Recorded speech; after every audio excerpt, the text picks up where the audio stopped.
The morning of my 62nd birthday began quietly, with a calm I had grown used to over the years.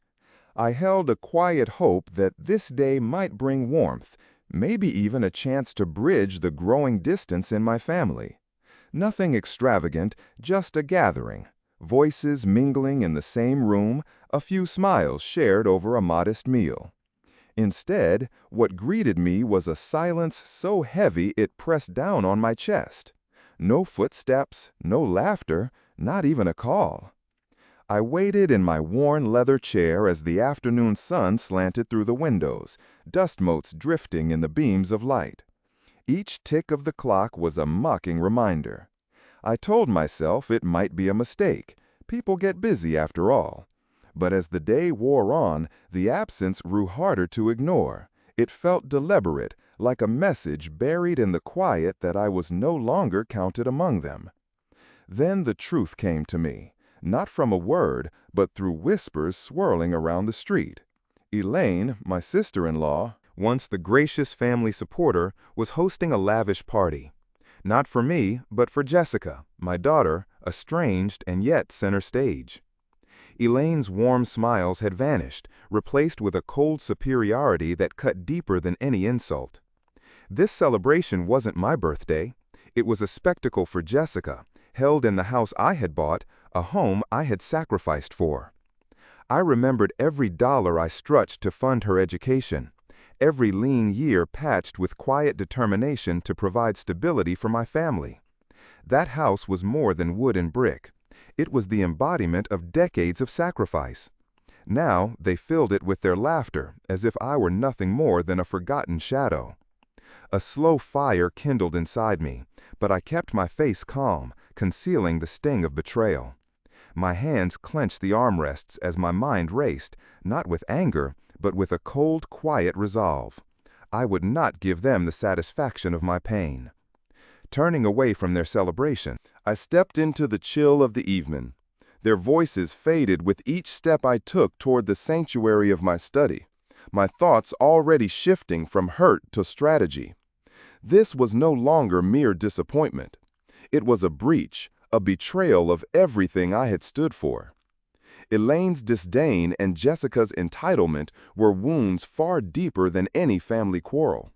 Yet beneath the ache, a sharper flame ignited, a determination to act with method and precision, harnessing the knowledge and strength I had accumulated over a lifetime. Tonight was not the birthday I deserved, but the story was far from over, and I resolved to reclaim what was mine, not with heat and shouting, but with patience and calculation. The silence that greeted me had become the seed of my resolve. I would make sure that justice was restored and arrogance punished. The quiet of my study wrapped around me like a heavy cloak as I sank into the worn leather chair. The stillness of the room forcing my mind to wrestle with memories I had long tucked away. The walls, lined with faded photographs and framed moments frozen in time, silently bore witness to a life forged through sacrifice and relentless dedication. It was in this solitude, away from the hollow laughter and false celebrations that had invaded my home tonight, that I confronted the full weight of what had been lost and betrayed. I thought back over the decades, the countless mornings when dawn found me poring over blueprints and structural calculations, the balance sheets and budgets that required every ounce of discipline to stretch thin funds as far as they could go. Jessica's education was no small endeavor. It was a mountain climbed with grit and iron will. Every tuition payment was a gift won through years of skipped luxuries. Every scholarship application a battle I fought from the sidelines. The old house I had bought was more than a building. It was a fortress against uncertainty, a safeguard I'd painstakingly built brick by brick, mortar by mortar. Tonight, that fortress had been turned against me. Elaine and Jessica filled those walls with laughter and music, a celebration made possible by the very sacrifices I had stretched myself to make. It stung with a cold sharpness to realize that the home I had worked tirelessly to secure was no longer a sanctuary for me, but a stage on which those I had trusted flaunted their disregard. The warmth I had once associated with Elaine's presence dissolved into something colder, a mask of feigned care worn with chilling indifference. I knew her smile was practiced, her words rehearsed, all to maintain an image to the outside world while quietly conspiring against me. Jessica's entitlement cut deeper. She had grown accustomed to receiving without giving, living on promises built from past sacrifices, yet showing no inclination to honor the struggle underpinning them. I clenched my jaw, the bitterness sweet on my tongue but unwilling to spill out. Instead, I focused on controlling the tempest within, steadying the storm to a burning ember of resolve. My face remained calm, my hands gripping the armrests to steady the quiet fury beneath. I knew that this pain was dangerous if allowed to rage unchecked. I would not give them the satisfaction of witnessing my unraveling. Turning my back on the echoing festivities, I stepped into the chill night air. The vibrancy of their celebration faded as I retreated down the street, each step carrying me further from the hollow joy and closer to a sanctuary of thought. The shadows lengthened, but my mind was sharp, shifting from the raw sting of personal hurt to the colder calculus of strategy. This was no longer simple disappointment or familial misunderstanding. It was a fracture of trust so profound it struck at the very core of everything I had built and believed. Elaine's scorn, hidden under layers of faux compassion, and Jessica's brazen expectation of entitlement, these were not minor cracks, but deep wounds threatening to bring down the entire structure of my life's work. Yet amid the ache, a more powerful flame flickered, an ember of determination fueled by decades of endurance and wisdom. I resolved to act, not out of passion or anger, but with the measured precision that had defined my career and my character. The knowledge I had amassed in project management, engineering, and financial scrutiny would be my tools. To endure, I had to be methodical. To win back my dignity, I needed patience and strategy. I thought back to the day Jessica graduated. I had stood in that sunlit hall, pride nearly overwhelming me as she received the diploma that symbolized years of hard work and sacrifice. Hard work and sacrifice I had funded from my own sparse resources. That day was meant to mark a new beginning for her, a chance to honor investment with effort, to forge a legacy worthy of inheritance. Instead, she had chosen entitlement and ease, expecting to claim what I had built without earning it. Remembering those moments hurt sharply, but it also clarified my purpose. A building depends on each piece working in harmony, or it risks collapse. Family, I now saw in painful detail, required the same foundation of mutual respect and commitment. The pillars of loyalty and effort had cracked under the weight of selfishness, and the integrity of the whole was at risk. But just as a structural engineer identifies weaknesses before failure, I would uncover every fracture, every breach, hidden beneath layers of deceit and neglect. My years as a civil engineer taught me to analyze complex systems, to see patterns obscured by chaos. Now I would apply that skill to the fragile dynamics threatening my legacy. My thoughts turned to Maria. Her steady voice, a memory of quiet strength, reminded me always that dignity is something earned, preserved, and reclaimed. I felt her presence beside me now, not in sorrow, but as a guiding force, urging me to stand firm. The study no longer felt empty. It pulsed with the energy of resolve, the blueprint of my plan forming in my mind. I would review every financial record, examine every contract and transaction with the vigilance of a seasoned auditor. I would consult with trusted confidants from my professional circle, lawyers adept at piercing through legal jargon, accountants with a keen eye for discrepancies, old colleagues who understood the value of methodical perseverance. The night deepened, but my purpose burned steadily. This was more than reclaiming property or money. It was a battle to restore order, to uphold the principles of justice and honor that had defined my life. The humiliation I endured tonight would become fuel, forging a new strength from the ashes of betrayal. I rose and walked to the window, staring out at the peaceful stars that blazed indifferent in the vast sky. The world beyond my home went on unaware of the reckoning coming, but I was ready. The silence that greeted me, once a wound, had become the seed of determination. Justice would be restored and arrogance punished. The sacrifices of all those years were not wasted. They were the foundation on which I would rebuild, stronger, wiser, and unyielding. As dawn had yet to break, I felt the first stirrings of a new chapter within me. The pain was real, but so was the fire to reclaim what I had lost.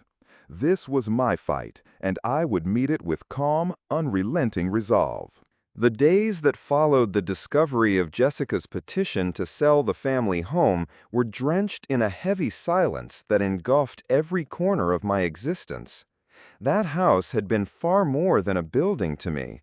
It was the physical embodiment of a lifetime of sacrifice, countless hours of sweat and toil, and the hopes of generations.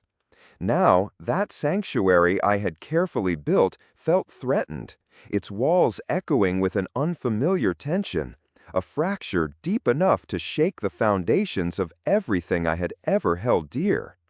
Despite the shock and the raw sting of betrayal, I found no space for the flames of anger to engulf me. Experience had long tempered the wild fury that might have once consumed me. Instead, a cold, calculating resolve took root, anchored by the steady hands of a man who had long since learned how to navigate complexity with patience and precision. My life's work had repeatedly taught me that rash decisions could jeopardize entire projects built over years. This challenge would be no different. With the analytical eye that had sculpted my career as a civil engineer, I began examining Jessica's petition in fine detail. Like detecting a crack that could endanger a bridge, I searched for any flaw in this attempt to divest the home without my consent. It was riddled with oversights, missing approvals, vaguely worded clauses, and procedural lapses that few would catch. But such flaws meant time, a window that I intended to use to full advantage. Awareness of the task ahead led me to seek guidance from an old friend, a lawyer of sharp intellect and scrupulous integrity, whose counsel I trusted implicitly. His office, lined with towering shelves of legal tomes, felt like a fortress of knowledge where strategy was honed to a fine edge. We spent long hours dissecting every facet of the paperwork, navigating the thickets of property law, inheritance rights, and the delicate responsibilities one owes to family. Through our work, it became clear that Jessica's petition had vulnerabilities significant enough to derail the sale and force a reconsideration of ownership rights. Legal avenues, however, were only one part of this operation. My focus soon expanded to the family's finances, a subject once approached with trust, now clouded by suspicion. I pored over bank statements, tax returns, and investment accounts, uncovering disturbing irregularities. Withdrawals and transfers made without my knowledge, signatures forged or authorized by those without the right to do so. Elaine's hand was unmistakably present, her demeanor one of cold superiority masking deliberate manipulation. That discovery cut deep, far beyond the usual wounds of family disputes. It was a calculated subversion aimed at dismantling everything I had painstakingly built. The engineer within me recognized the chaos, yet instinctively it demanded order. I reached out to former colleagues, experts specializing in forensic accounting and audits, who assisted me in tracing the financial threads entangled in this web of deceit. Together, we began compiling a comprehensive dossier of evidence exposing the financial machinations beneath the veneer of a united family.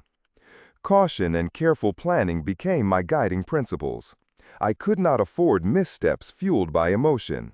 Every choice had to be deliberate, every move meticulously calculated. The family home was not just real estate, it was the linchpin of my legacy. To lose it would be to consign decades of sacrifice to oblivion. Evenings became my refuge, where, surrounded by paper-strewn desks and piles of documents, I immersed myself in strategy. The patience, precision, and foresight honed during years of engineering projects now served as invaluable assets.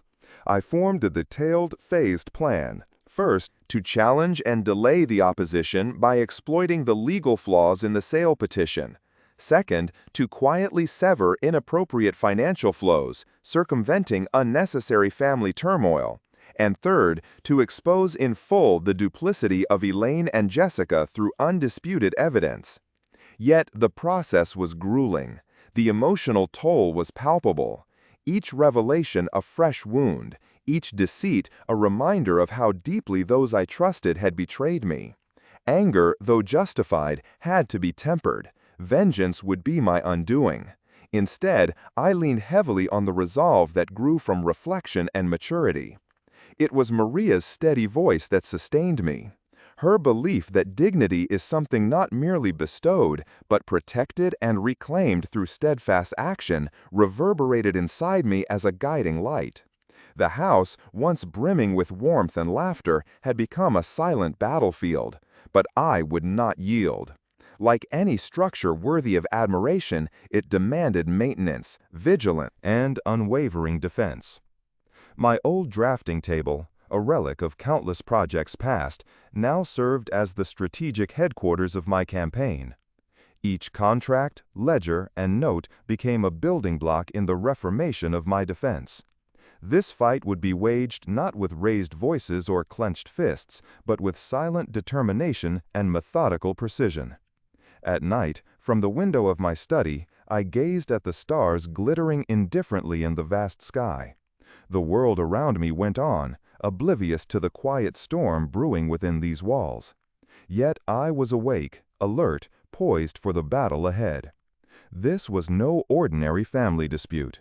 It was a test of endurance and character, a reckoning shaped by betrayal but fueled by a commitment to justice and honor. The family home and all it represented would not slip from my grasp easily. I would protect my legacy and dignity with calm, calculated strength and relentless determination. As dawn crept toward the horizon, the eye welcomed its first light, not with defeat or despair, but with renewed purpose.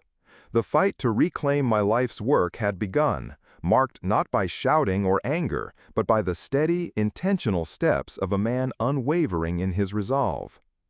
After the initial shock of betrayal faded, a methodical calm settled over me. The very house that once echoed with laughter and warmth had transformed into the theater of a silent war, and I had found myself at its center, tasked with defending not just a structure of brick and mortar, but a legacy built on decades of sacrifice and steadfast dedication. The process was exhausting, an unyielding trial that tested the limits of my physical endurance and mental tenacity. Yet every revelation, no matter how painful, only deepened my resolve. I meticulously reviewed every document, every bank statement, every contract, with the precision I once reserved for engineering blueprints. No small detail escaped my scrutiny.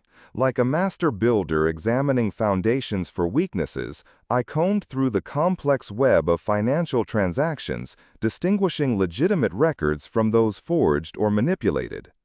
Elaine's carefully crafted facade hid a darker reality. She had taken liberties beyond any trust bestowed upon her, manipulating contracts and diverting funds without my knowledge. Jessica, whose role I had underestimated, was complicit, her entitlement blinding her to the consequences of their machinations. The discovery of unauthorized loans, deceptive transfers, and financial commitments that had bound the family's assets without my consent was a bitter blow, but it also provided clarity. Now I could see the full extent of the betrayal, its breadth, its depth, and the precision with which it was executed. Each new piece of evidence was like uncovering a hidden flaw in a critical beam, a weakness that could bring the entire structure down if exposed properly. Nicole, my trusted accountant and longtime confidant, became key in this battle. Her expertise and loyalty were invaluable as she verified the irregularities I uncovered and guided me through the financial labyrinth. Together, we identified not only the misappropriated funds, but also patterns of deception that extended beyond the immediate circle, hinting at a sinister choreography meant to oust me from control. I reached out to specialists from my previous profession, auditors and forensic accountants whose skills matched the complexity of the task. Their thorough audits confirmed every suspicion, their signatures and reports lending undeniable credibility to the evidence. I accumulated pages upon pages of documentation, clearly exposing the systemic abuse engineered by Elaine and encouraged by Jessica's negligence. While the evidence mounted, I knew that sheer revelation was insufficient to reclaim what was mine. The law, with its procedural constraints and labyrinthine bureaucracy, had to be navigated expertly. My lawyer and I strategized with a rigor reminiscent of planning a complex construction project. We identified every procedural flaw, every potential legal misstep to exploit. Documents lacking proper notarization, ambiguous ownership claims, breaches of fiduciary duty, and violations of trust agreements that undermined the case for the property's sale. We crafted motions designed to delay the sale effectively, forcing a comprehensive audit and disclosure of all transactions related to the estate. Our goals were clear: stall the transaction long enough to dismantle their financial foothold and expose the underlying fraud. Parallel to the legal maneuvers, I moved quietly but decisively against the financial lifeline sustaining their efforts. I contacted banking institutions, filing reports on the discovered irregularities and requesting freezes where appropriate.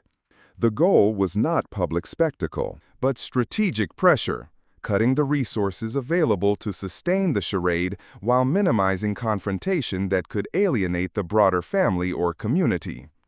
This dual approach, legal obstruction complemented by financial restriction, required relentless attention. Every day brought new documents, new challenges, and new betrayals to uncover. I organized files, maintained detailed logs of correspondence, and continually refined our legal arguments. It was exhausting work, but the clarity of purpose kept fatigue at bay. Through this grueling process, Maria's voice remained my closest companion. Her unwavering conviction that dignity and honor must be defended with both courage and integrity echoed in my mind during moments of doubt. She had been my partner in every endeavor, every challenge, and it was that shared commitment that propelled me forward. The house, the family, the very foundation of my life's work demanded vigilance. I owed it to her memory and to myself to stand firm. As the walls of deceit began to crumble under the weight of mounting evidence, the strain intensified. Each legal filing and bank freeze was met with resistance, but the tide had turned. Elaine's once impenetrable calm began to crack, revelations seeping out like fissures revealing the instability beneath. Jessica, sheltered by entitlement and arrogance, grew increasingly desperate, her facade of innocence fading under scrutiny. The battle was no longer concealed. Family members, friends, and community leaders started to take notice, as rumors became whispers and whispers became substantiated facts. The dynamics shifted, and I sensed growing support for truth and justice outside my immediate circle. Yet, amidst the gains, I remained cautious. I knew Elaine and Jessica were capable of new stratagems, and vigilance was paramount. I spent nights reviewing every detail, anticipating countermoves, preparing responses to possible legal tactics designed to delay or distort the truth. My study became a haven of disciplined labor, filled with the soft hum of late-night work and the distant sounds of the sleeping neighborhood. The stars outside the window offered little comfort, their indifferent brilliance reminding me that this battle was mine alone to fight. I mapped every move as if it were part of an architectural diagram, clear, precise, and strategic. This was not merely a fight to preserve an inheritance, it was a reclamation of dignity, a restoration of justice tarnished by betrayal. The consequences of a failure were too grave to entertain. I was determined that this house, the embodiment of my lifelong sacrifices and Maria's dreams, would remain a symbol of endurance and integrity. That belief fortified me against the exhaustion and occasional despair that surfaced in quiet moments. As the weeks melded into months, the foundation of my campaign solidified. The evidence was irrefutable, the legal arguments compelling, and the financial walls I built around our assets slowly closed in. I was no longer a man in the shadows, but a force reshaping the narrative, rewriting the future. Finally, the day approached when I would confront Elaine and Jessica not in whispered accusations, but with the full weight of truth laid bare. This was not about revenge, but justice, restoring balance and holding arrogance accountable. I stood at my window as dawn tinged the sky with pale light, feeling not weariness but an awakened strength. The long road ahead would be challenging, demanding patience, wit, and unshaken resolve. But I was ready. This was my home, my legacy, and I would defend it with the quiet, unrelenting determination that had defined my life. No force would unseat me from the place I had earned through decades of sacrifice and steadfast love. Not Elaine, not Jessica, and not the cruelty of betrayal. The forthcoming confrontation would not be marked by fury or reckless fury, but by a measured and enduring strength. The strength of a man who had built not just a house, but a life worth preserving. The days leading up to the first moves in this delicate battle unfolded in quiet tension. I kept to a strict discipline, tending the details of my plan with the precision I'd learned over decades. Yet beneath the calm surface, a low current of anticipation ran deep in my veins. The moment to act was close at hand, and I could feel the shifting winds of change stirring around me. First, I took aim at the financial lifelines that had insulated Jessica's reckless existence, severing them one by one.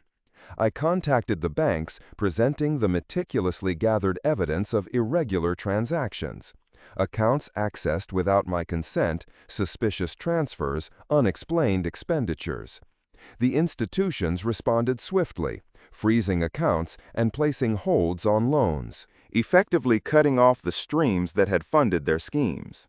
Each confirmation email, each phone call from bankers acknowledging the irregularities was a small but meaningful victory, a barrier I had erected against the cascade of impropriety. Next came the legal battles, delicate and complex. My lawyer filed motions to block the sale of the house, invoking procedural errors and pointing to the fraudulent nature of several contracts Elaine and Jessica relied upon.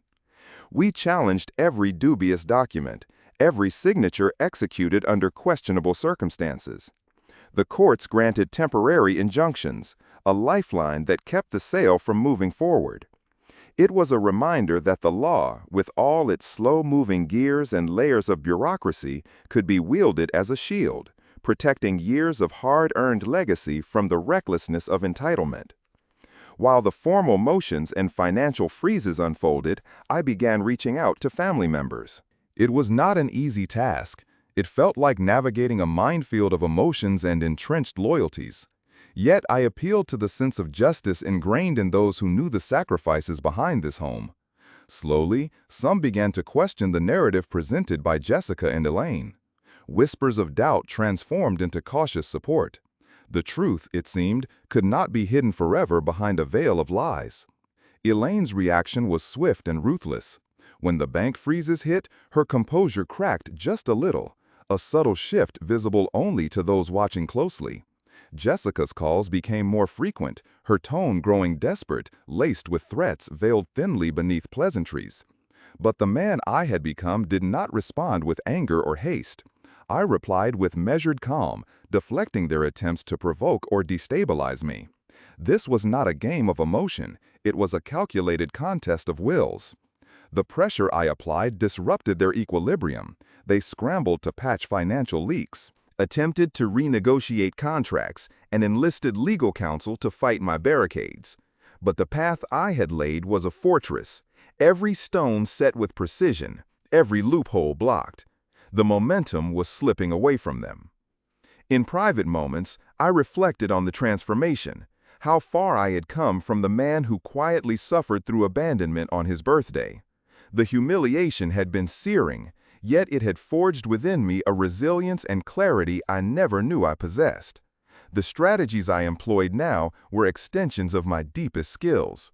The ability to plan long-term, to anticipate moves, to build strength upon strength. The same discipline that guided my hands-on engineering sites now guided my every action in this fight. My relationship with Jessica and Elaine had corroded beyond repair, but I found unexpected strength in the support of others. The lawyer who believed in justice beyond profit, the accountant whose loyalty ran deeper than numbers, the extended family members who chose integrity over convenience. These alliances fortified me, reminding me that legacy is not just about property, but about the values and respect we command. One morning, I received an unexpected call from Jessica herself. The tone was different this time. Not the entitlement or hostility I had come to expect, but a hesitant, almost pleading voice. She sought negotiation, attempting to minimize her exposure and regain some control. I listened but kept my responses guarded. This was part of the dance, a test to see if I could be shaken. I remained unequivocal in my position. The truth needed to be fully acknowledged, and the betrayal thoroughly accounted for. The house was not merely a material asset.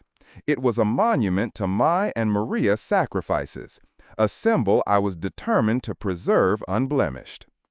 As the weeks passed, the momentum swung decisively in my favor. Legal hurdles delayed proceedings indefinitely. Financial supply lines remained severed, and public sentiment shifted towards a clearer understanding of the true story. Elaine's influence waned as her duplicity came to light within the family and community. Jessica, once confident and entitled, grew increasingly isolated, her threats diluted by the mounting evidence against her.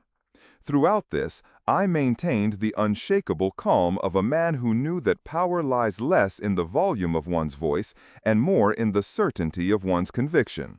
I had become adept at managing not just documents and meetings, but the delicate equilibrium of human relationships strained by conflict and betrayal. Even during moments of relentless pressure, I never lost sight of the broader purpose. This fight was not about revenge. It was about reclaiming dignity, restoring order, and ensuring that the sacrifices made for this family were honored rather than discarded.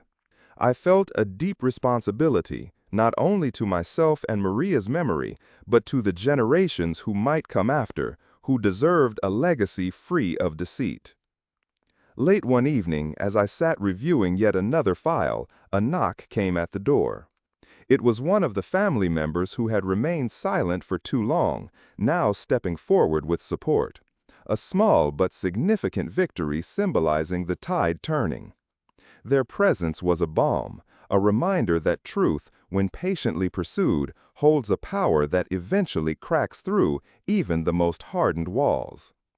The house, the heart of this struggle, now felt less like a battlefield and more like a fortress defended by truth and tenacity.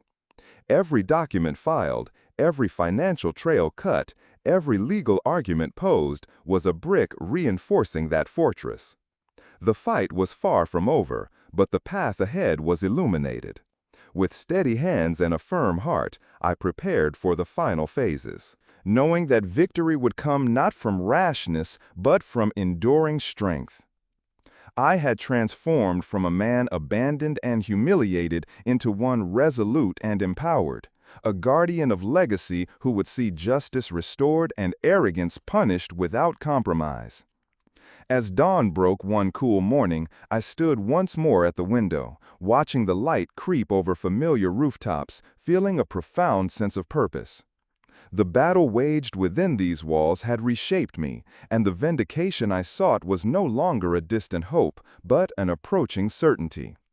All that remained was to carry forward with precision, patience, and unyielding resolve until the final victory was secured.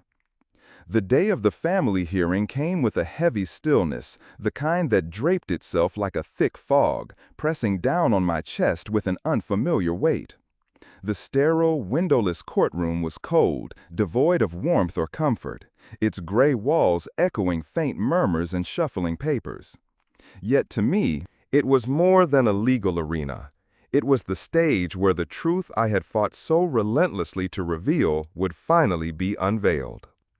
I arrived early, clutching the bulky binder that housed the evidence I had gathered tirelessly over months: contracts, bank statements, sworn affidavits, email correspondences, and meticulous financial records.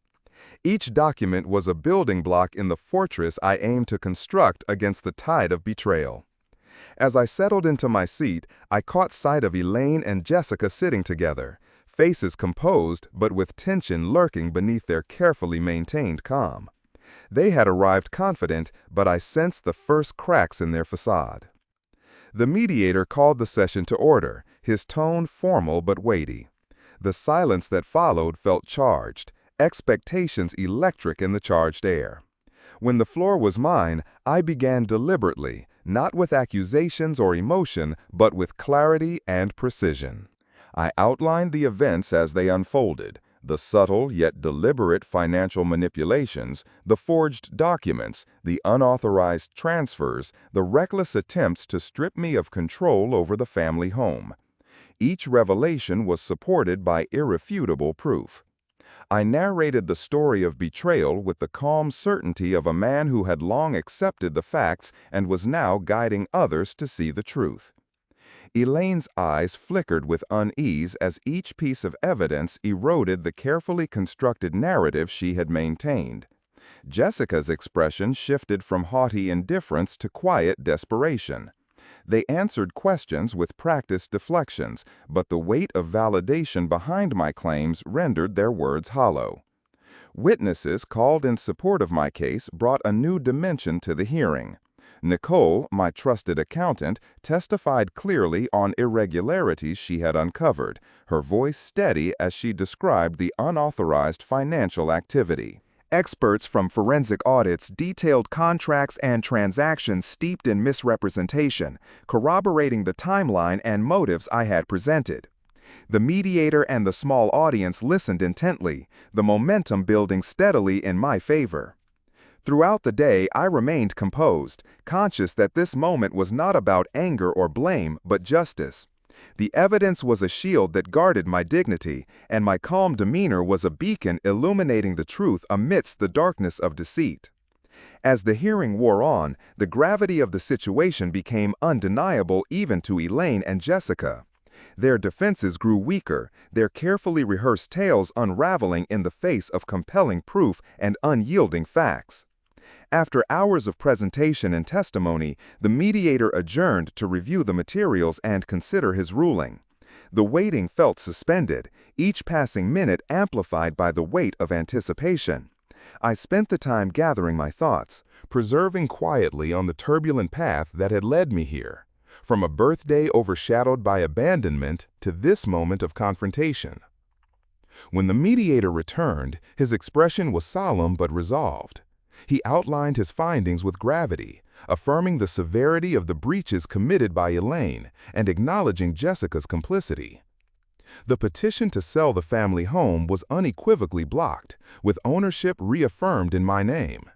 Legal protections were put in place to safeguard the property and the family assets from further mismanagement.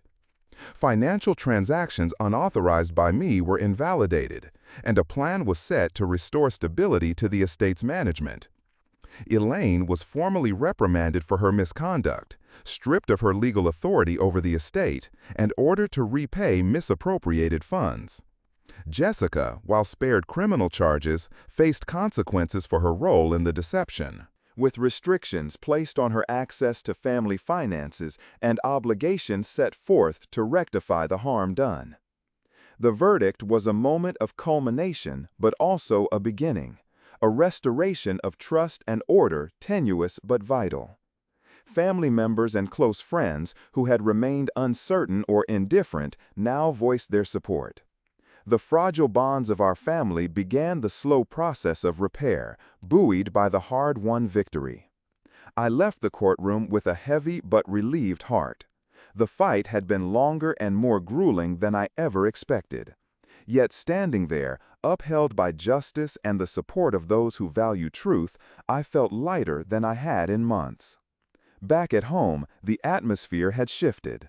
The house, once a place marked by conflict and betrayal, now felt imbued with a renewed sense of peace. I walked its halls, touching the familiar surfaces, sensing not only memories but a future reclaimed. New friendships and connections blossomed as word spread of the truth unveiled. Community members who had once distanced themselves now reached out with empathy and respect. Family gatherings, once strained and silent, began to carry notes of cautious reconciliation. In quiet moments, I often sat by the large window overlooking the street, reflecting on the journey. The birthday that had once brought pain became a distant shadow transformed into a catalyst for strength. The scars unearthed in this battle remained, but they carried new meaning, a testament to resilience rather than suffering. More than the legal victory, I cherished the reclamation of my integrity and peace of mind. The sacrifices Maria and I made had endured, their meaning preserved. The home I fought to protect stood as a symbol, not just of bricks and mortar, but of unwavering dedication and love. In the soft glow of evening, surrounded by the comfort of my reclaimed refuge, I felt a profound sense of closure. The darkness that had threatened to consume my legacy was now dispelled by truth and justice. And as I looked out into the sprawling city beyond, I knew I had risen, not just from betrayal, but into a future defined by dignity, strength, and renewed hope. The house felt different now. It was more than just a place where I had lived. It had become a sanctuary shaped by resilience and hard-won peace. Every worn corner, every scratch on the floors, every faded photo on the shelves told a story of endurance, sacrifice, and love that could not be undone by betrayal or deceit. Walking through these familiar halls, I felt a swell of quiet pride and gratitude for the life Maria and I had built, a life that had survived storms far fiercer than I had imagined. The silence that had once felt heavy and oppressive now carried a soothing quality. In it, I found space for reflection and healing. Outside, the neighborhood thrummed softly with life, the distant laughter of children, the hum of cars, neighbors greeting one another across lawns. Inside, the rhythm of my own breath and the steady ticking of the old grandfather clock anchored me firmly in the present, reminding me that despite all that had been taken or lost, there was still much to cherish. New connections began to form, built on the foundation of truth I had fought so hard to expose. Community members who had once been caught between uncertainty and avoidance approached with kindness, their expressions softened by the truth now clear to all. Old friends returned with open arms, no longer hesitant but eager to stand beside me. These relationships brought warmth back into my life, reminders that trust, once broken, could be rebuilt with effort and honesty.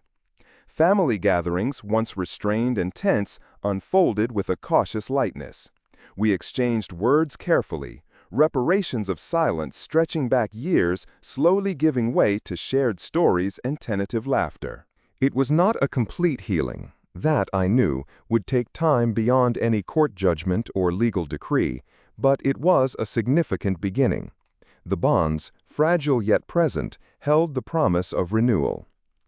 At night, I often sat in the study by the large window, gazing out across the quiet street. The lights of the city shimmered faintly in the distance, and I found myself tracing the path I had traveled. From the hollow loneliness of my 60th birthday, through the labyrinth of betrayal and legal battles, to this sanctuary of reclaimed dignity. The wounds remained, their memory etched deep within me, but they no longer ached with the same sharpness. Instead, they stood as reminders of resilience, of a spirit tested and strengthened. The sacrifice Maria and I had made to give Jessica a future and to build this home now felt vindicated, no longer a bitter memory, but an honored legacy. I thought of her often, the quiet strength she had instilled in me, and how her principles had guided each decision, each calculated step I took to protect what we had created. As the sun dipped below the horizon one evening, casting a golden glow through the windows, I closed my eyes and allowed myself a deep breath, one filled with relief, hope, and acceptance. The darkness that once threatened to consume my legacy had been dispelled by unwavering truth and justice. The house was no longer just metal and wood. It was a living testament to perseverance and love unyielding. I no longer lived under the shadow of neglect or betrayal. I lived because I chose to rise, forged in the fires of adversity and tempered by resolve. I stood tall, steadfast, fierce, and finally whole. Looking out over the sprawling city before me, bathed in fading light, I understood that this was not the end but a new beginning, a future shaped by dignity reclaimed, strength renewed, and the certainty that no force could diminish what had been earned through sacrifice and steadfast love.